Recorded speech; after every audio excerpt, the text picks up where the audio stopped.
साथियों जय हिंद, नमस्कार। राजस्थान की कला और संस्कृति की अपन शुरुआत कर रहे हैं। कला संस्कृति की शुरुआत अपन लोक देवताओं के आशीर्वाद से करेंगे ताकि अपनी कला और संस्कृति बेहतर रूप से हो सके और अपन संपूर्ण कला संस्कृति को विस्तार से सीख और समझ सके। कला संस्कृति लोक देवताओं से अपन शुरुआत करेंगे। लोक देवताओं में पंचपीर होते हैं और सामान्य तो लोक देवता होते हैं। पंचपीर ऐसे लोक देवता होते हैं जिन्हें हिंदू और मुसलमान दोनों पूजते हैं, उनको पंचपीर कहा जाता है। यानी कि वो 5 लोक देवता इसीलिए उनको पंचपीर कहा जाता है। ऐसे लोक देवता जिनको हिंदू और मुसलमान दोनों मानते हैं उनको पीर कहा जाता है। और 5 लोक देवता ऐसे हैं जिनको हिंदू और मुसलमान दोनों पूजते हैं।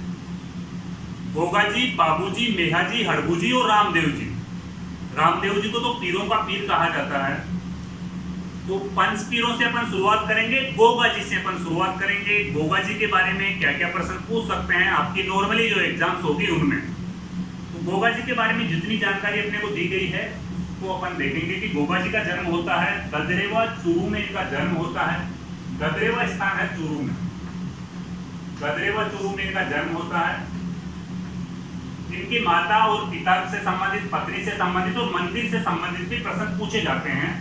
मंदिरों से संबंधित प्रश्न विशेष तौर से पूछे जाते हैं क्योंकि जो गोगा जी का एक मंदिर है वो मकबरा शैली में बना हुआ है। जो गोगा जी का मंदिर है, गोगा मेडी का जो मंदिर है धूर मेडी के नाम से भी जाना जाता है, वो मकबरा शैली में बना हुआ है। इनकी माता का नाम बादशाह देता, पिता का नाम जेवर सिंह। पिता कौन थे? जेवर सिंह। और माता का नाम बादशाह दे। माता का नाम बादशाह दे। इनकी पत्नी का अगर पूछ ले, वैसे नाम पूछता नहीं है, लेकिन एक बार ऐसा प्रश्न पूछ लिया था कि जेवर सिंह और बादशाह का संबंध किस लोक देवता से है। जेवर सिंह और बादशाह का संबंध किस लोक देवता से है? तो गोगा जी से संबंध है। केमल दे इनकी पत्नी का नाम है। केमल दे है वो इनकी पत्नी का नाम है। इनके जो प्रमुख मंदिर है ना वो 3 जगह बने हुए हैं और प्रमुख मंदिरों से एक न एक प्रश्न पूछे जाते हैं। गदरेवा चूरू में ही है जहाँ पे इनका जन्म होता है, वहाँ पे शीर्ष मेडी बनी हुई है। शीर्ष मेडी का मंदिर है वो गदरेवा चूरू में बना हुआ है। दूर मेडी का जो मंदिर है वो हनुमानगढ़ में बना हुआ है, मकबरा शैली में बना हुआ है। दूर मेडी का जो मंदिर है हनुमानगढ़ में मकबरा शैली में बना हुआ। इसको विशेष याद रखना आपको कि ये मकबरा शैली में बना हुआ है। जो दूर मेडी का जो मंदिर है वो मकबरा शैली में बना हुआ। और जो गोगा जी की ओल्डी, एक बार राजस्थान पुलिस में भी पूछा गया था कि गोगा जी की ओल्डी है वो राजस्थान के किस जिले में स्थित है। तो वहां पे ऑप्शन में तहसील दिया गया था, सांचौर तहसील दी गई थी। तो गोगा जी की ओल्डी ये भी एक मंदिर है और ये किलेरियों की ढाणी सांचौर जालोर में है। किलेरियों की ढाणी सांचौर जालोर में है। सबसे पहले गदरेवा चूरू में इनकी शीर्ष मेडी है। शीर्ष मेडी है वो कहाँ पे है? गदरेवा चूरू में है। हनुमानगढ़ में इनकी दूर मेडी है जहाँ पे यानी कि ये युद्ध, गायों की रक्षार्थ युद्ध करते हुए ये यानी कि शहीद हुए थे। तो इनकी धड़ है वो यानी कि दूर मेडी में गिरी थी, वो हनुमानगढ़ में है, जिनको गोगा मेडी के नाम से भी जाना जाता है, गोगा मेडी। और एक जो प्रश्न आया था वो आया था कि गोगा जी की ओल्डी है, गोगा जी की ओल्डी, गोगा जी की ओल्डी कहाँ पे है? सांचौर जालोर। ये है सांचौर। और सांचौर कहाँ पे पड़ता है? जालोर में पड़ता है। इसे याद रखना है। किलेरियों की ढाणी, हालांकि वो ढाणी से संबंधित प्रश्न आपने नहीं पूछेगा, डायरेक्टली सांचौर जालोर पूछेगा। गोगा जी का जो ये मंदिर है ना, ये गोगा मेडी नौहर हनुमानगढ़ में है। ये मकबरा नुमा मंदिर बना हुआ है, मकबरा नुमा मंदिर बना हुआ है। और मकबरा नुमा मंदिर इसलिए बना हुआ है जो कायम खानी मुसलमान है ना, कायम खानी मुसलमान है, वो गोगा जी के वंशज है। तो कायम खानी मुसलमान भी गोगा जी को पूजते हैं,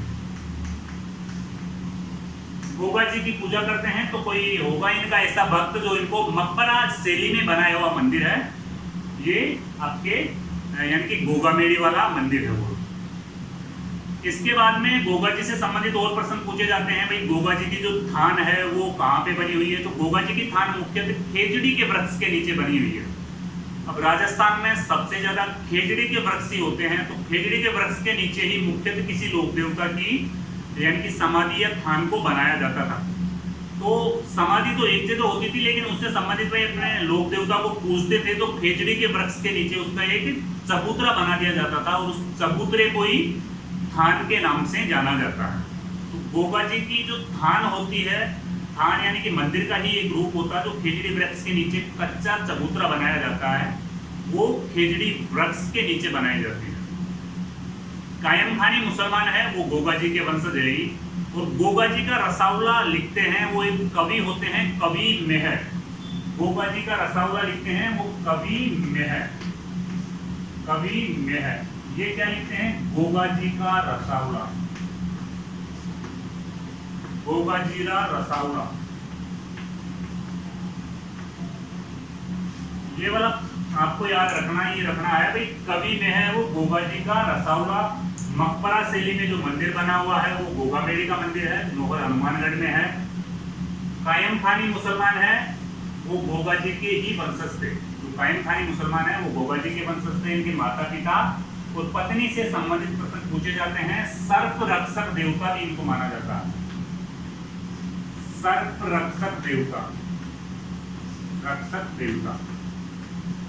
अब प्रश्न आता है, तेजा जी को भी सर्प रक्षक देवता माना जाता है और गोगा जी को भी सर्प रक्षक देवता माना जाता है, दोनों को सर्प रक्षक देवता माना जाता है। तो इसीलिए या तो ऑप्शन में तेजा जी होंगे या गोगा जी होंगे। लेकिन अगर प्रश्न ये पूछ लिया जाता है राजस्थान के किस लोक देवता को सर्प रक्षक देवता माना जाता है, तो गोगा जी को भी मानते हैं, तेजा जी को भी मानते हैं। एग्जामिनर ऑप्शन में दोनों में से एक दे देगा, या तो गोगा जी देगा या तेजा जी देगा। महमूद गजनवी के खिलाफ ये युद्ध करते हैं और युद्ध में यानी कि गजनवी को ये जहार पीर के रूप में, ये इतनी प्रतिभा से युद्ध करते हैं, इतने अच्छे तरीके से ये युद्ध करते हैं, तो गजनवी ने इनको, महमूद गजनवी ने इनको जहार पीर की उपाधि दी थी। साक्षात्कार ये भगवान है, साक्षात्कार ये जहार पीर है, पीरों के भी पीर है। और ये गायों की रक्षा करते हुए अपने मौसेरे भाई अर्जन और सर्जन के खिलाफ गायों की रक्षा करते हुए शहीद होते हैं गोगा जी। इसीलिए इनको लोक देवता के रूप में पूजा जाता है। गायों की रक्षा करते हुए ये अर्जन और सर्जन के खिलाफ, इनके मौसेरे भाई हैं अर्जन और सर्जन, गायों की रक्षा करते हुए ये मारे जाते हैं, गायों की रक्षा किए शहीद हो जाते हैं। गोगा जी के बारे में इतनी ही जानकारी अपने को यानी कि विस्तार से अपन पढ़ते हैं तो इतनी जानकारी पूछ रहा है एग्जामिनर। माता पिता से संबंधित प्रश्न पूछ लेता है, इसके अलावा गोगा जी के मंदिरों से संबंधित प्रश्न पूछ लेता है। जो ददरेवा चूरू में सिरसमेड़ी है जहाँ पे इनका सर गिरा था, दूरमेड़ी है वो आपके हनुमानगढ़ में है, मकबरा शैली में बना हुआ है ये दूरमेड़ी का मंदिर। गोगा जी के वंशज है वो कायम खानी मुसलमान भी है, कुछ वंशज है वो कायम खानी मुसलमान है। गोगा जी की ओल्डी सांचौर जालोर में है, मंदिर में बिस्मिल्लाह भी लिखा हुआ है और इनका थान खेजड़ी वृक्ष के नीचे होता है। और यानी कि ये जो गायों की रक्षा करते हुए अपने मौसेरे भाई सर्जन और अर्जन के खिलाफ लड़ते हुए शहीद होते हैं और गोगा जी को सर्प रक्षक देवता भी माना जाता है। गोगाजीरा रसावला, यहाँ से प्रश्न पूछा जाता है गोगाजीरा रसावला के लेखक कौन है? तो गोगाजीरा रसावला है, उनके लेखक है कवि मेहर, कवि मेहर है वो गोगाजीरा रसावला के लेखक है। तो ये गोगा जी के बारे में ये विस्तार से जानकारी थी। अब प्रश्न आएगा तो घुमा फिरा के यहीं से प्रश्न पूछेगा एग्जामिनर, तो इसको यानी कि विस्तार से अपन देख चुके हैं। आगे अपन नेक्स्ट देखेंगे यानी कि जो गोगा जी के बाद में अपन देखेंगे लोक देवता रामदेव जी के बारे में अपन पढ़ेंगे। अब गोगा जी के बाद में रामदेव जी के बारे में अपन विस्तार से चर्चा करेंगे।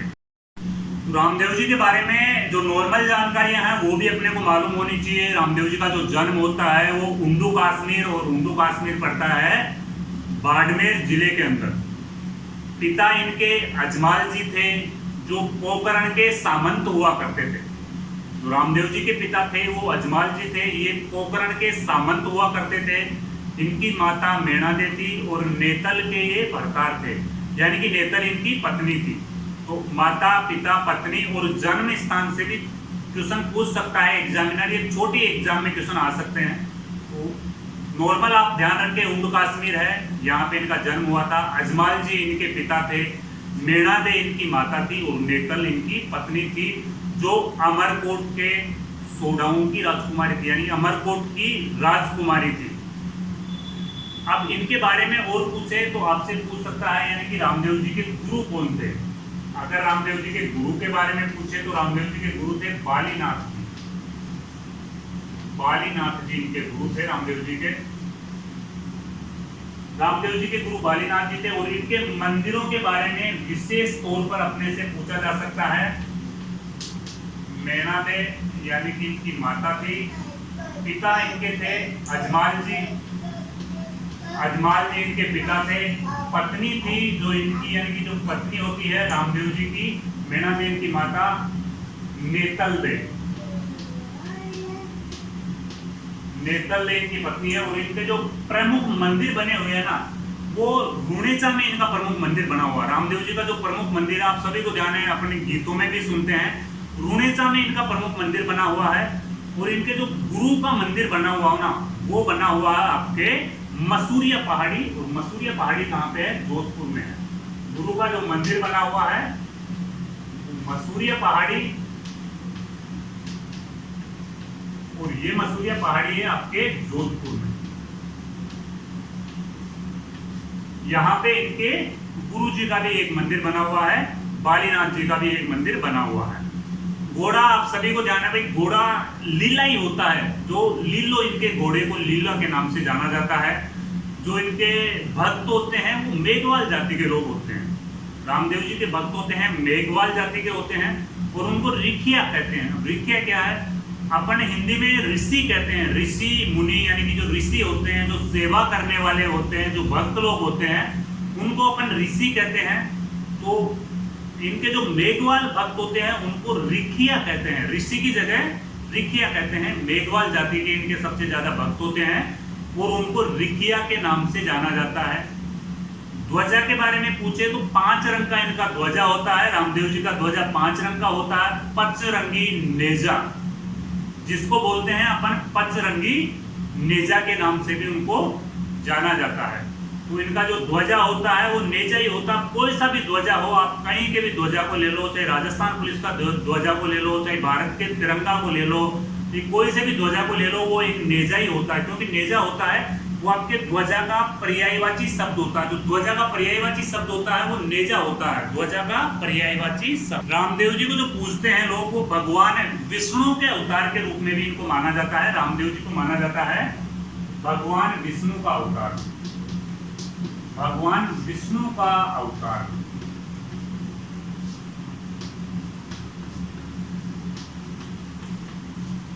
जो लोग इनको पूछते हैं, रामदेव जी को जो पूछते हैं, वो मानते हैं कि भाई भगवान विष्णु के अवतार थे ये, तो जो कलयुग में आए हैं भगवान विष्णु के अवतार हैं। तो रामदेव जी के द्वारा एक पर्चा दिया जाता है, मतलब चमत्कार जो इनके द्वारा दिखाए गए थे उनको पर्चा के नाम से जाना जाता है। रामदेव जी के जो चमत्कार थे, उन चमत्कारों को किस नाम से जाना गया? पर्चा के नाम से जाना गया। रामदेव जी के जो चमत्कार थे उनको पर्चा के नाम से जाना जाता है। और पर्चा बावड़ी, इससे संबंधित एक पर्चा है, इससे संबंधित एक आता है कि पर्चा बावड़ी। पर्चा बावड़ी है वो कहाँ पे बनी हुई है? तो पर्चा बावड़ी भी आपके यानी कि रामदेवरा में ही बनी हुई है। पर्चा बावड़ी है वो रामदेवरा में ही बनी हुई है। और पर्चा बावड़ी का संबंध रामदेव जी से ही है। एक बार क्या होता है, रामदेव जी के गांव में कोई यानी कि मुस्लिम पीर आ जाते हैं और वो रामदेव जी के घर पे आने के बाद में खाना, यानी कि रामदेव जी के घर से खाना उनको परोसा जाता है। और पीर बोलते हैं कि हम तुम्हारे बर्तनों में खाना नहीं खाएंगे, हमारे लिए हमारे वाले बर्तन ही चाहिए। पीर पूछते हैं भाई आपको सभी लोग ये कहते हैं कि भाई आप पर्चा देते हो यहाँ पे और आप यानी कि सबको चमत्कार दिखाते हो, तो अगर आप में वास्तव में चमत्कार है कोई, तो हमारे जो बर्तन है उनको आप लाओ और उन्हीं बर्तनों में खाना डालो। तो रामदेव जी अपने चमत्कार से, अपने पर्चा से उन बर्तनों को वहां पे लाते हैं और उन्हीं में खाना डालते हैं। तो फिर उसके बाद में वो जो पीर थे, जो मुस्लिम पीर थे, वो इनको पीरों का पीर कहते हैं। इसी वजह से इनको पीरों का पीर कहा जाता है। मुस्लिम जो पीर थे उनको चमत्कार ये दिखाते हैं, इसी वजह से इनको पीरों का पीर कहा जाता है। ये कवि थे, रामदेव जी थे, वो लोक देवता के साथ साथ में ये कवि भी थे। कवि थे, इन्होंने 24 बाणियां नामक पुस्तक लिखी है। कौन सी पुस्तक लिखी है? 24 बाणियां। 24 बाणियां, बाणियां का मतलब मारवाड़ में बाणियां बोलते हैं, मतलब भाषाएं। तो 24 बाणियां इन्होंने एक पुस्तक भी लिखी है रामदेव जी के द्वारा।